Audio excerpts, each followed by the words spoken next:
So I actually caught 3 of them.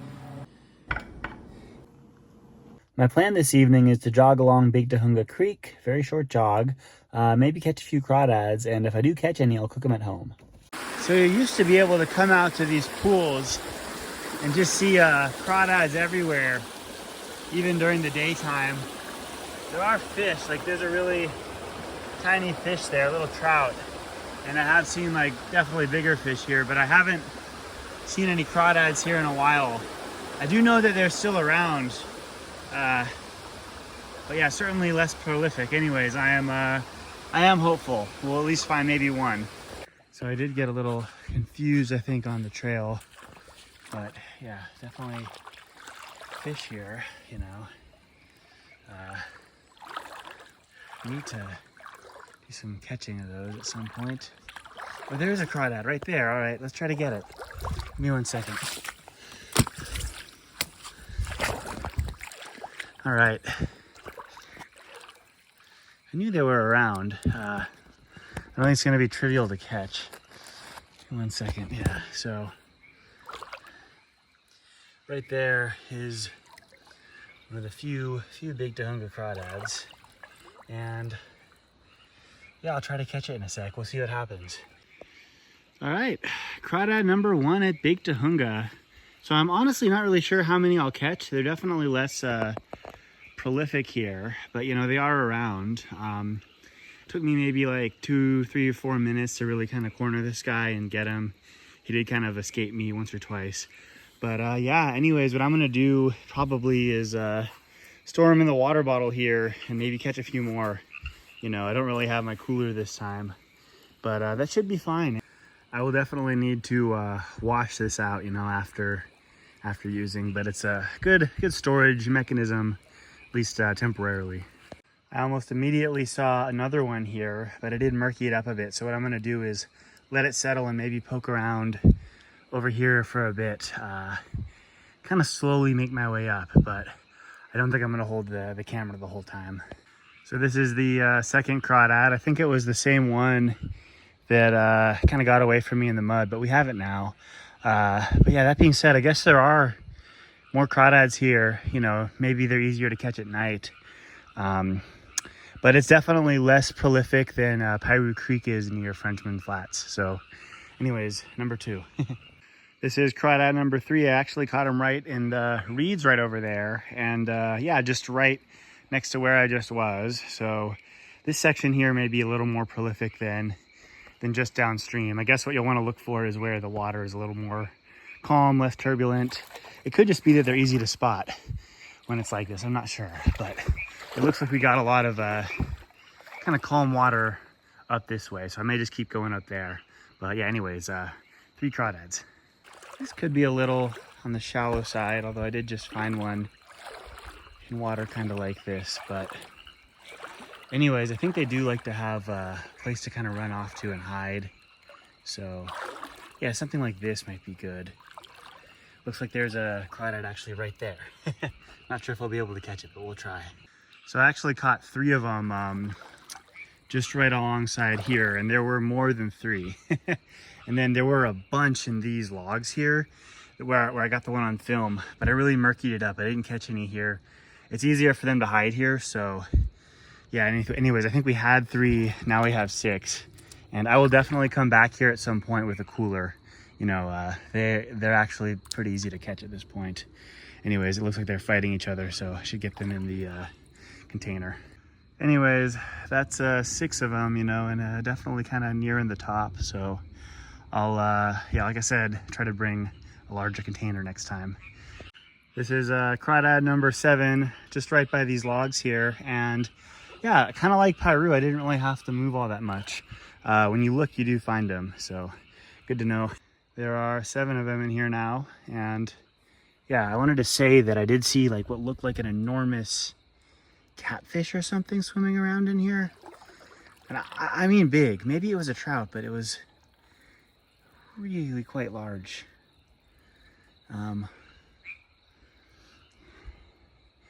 I have seen catfish in Big Tujunga Reservoir. I'm worried I won't get it on film. But yeah, it was just swimming through here and it was really big. Oh, look at all those crawdads. I got some catching to do.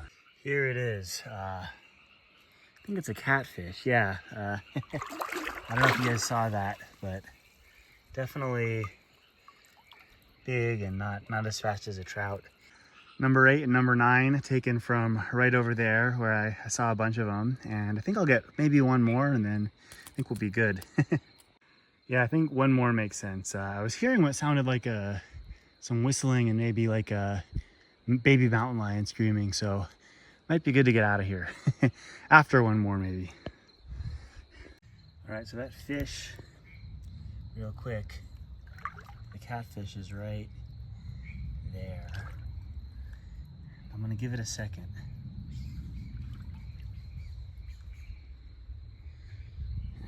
It was right there.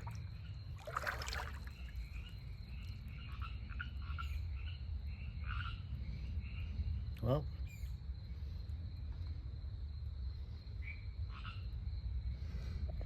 here's crawdad number 10. But yeah, anyways, I don't think I'll be able to really get much more than this due to the fact that I only brought my water bottle. So 10 will have to do. Anyways, not many, but they should taste pretty good. Really quickly, I like this catfish. I'm gonna wait till it stabilizes a little bit. Unfortunately, it's kind of getting the, yeah. Am I allowed to catch the okay, it swam under the log.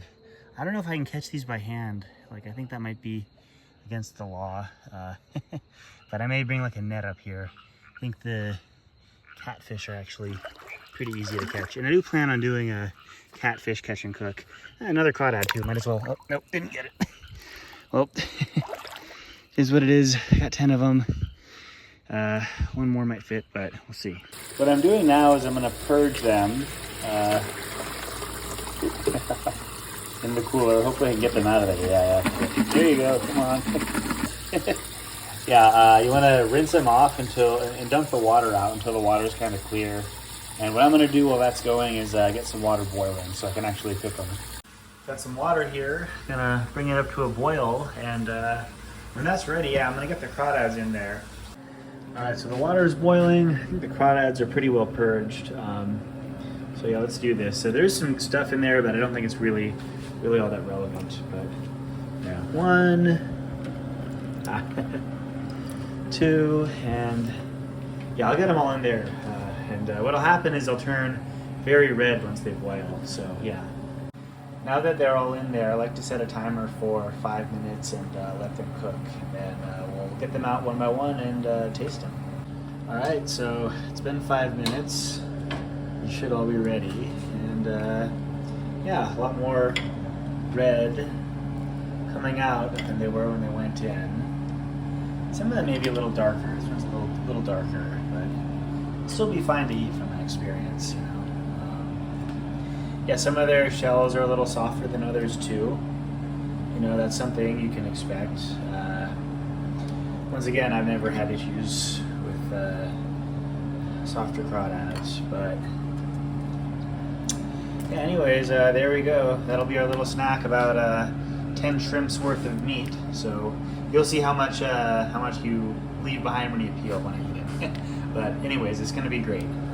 Got some melted butter, a bunch of crawdads, and yeah, gonna break them open shortly. This is the amount of meat you get for each crawdad, and what we're gonna do is dip it in butter. Wow. Yeah, I always forget how good that is, especially with the butter. They're good on their own. The meat is very fresh and very juicy, but the butter just adds something to it, you know. This one's a little more tiny, but should be pretty good. Perfect. So I don't really have a tripod with me, but I'm gonna try to film me breaking this open and eating or at least getting the meat out. So what I like to do is kind of split it that way. Sometimes when they have bigger claws, you can eat the claw meat too. But what you have is you have this little tail here.